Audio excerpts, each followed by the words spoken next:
công ít công pho cụ dầu mi tê zua pa o nagam na lei hilo na pi in dầu gama nang nong ki vu hi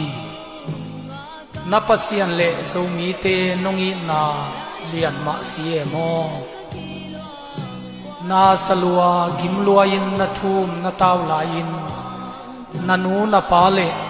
na u na nawin ong khoi ong kem khalo hi tua bek tham lo zo gama nain ma ma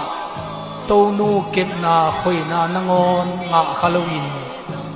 i lo ngai lo bangin zo mi te adingin nang nong beya nong lai ta thi tu yin na han bub le na mual suangin zo mi te ong ho pi a ke minam dang pi khat zo mi te adingin ong si ka hi le zo mi te o na minamule nagam na leyu na it tak pi u hiam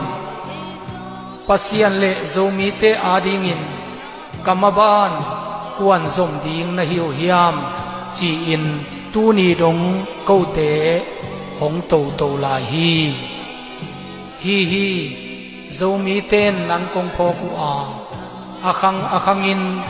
namaban kana zom di mo hi zo lai nong bol sak na hangin leitung thu van tung thu a gwal khan zil thei ka hi na u khang son te tunga kana gen di mu a khang ki vai khang na in kanei di mu hi kongin ma mau zo mi te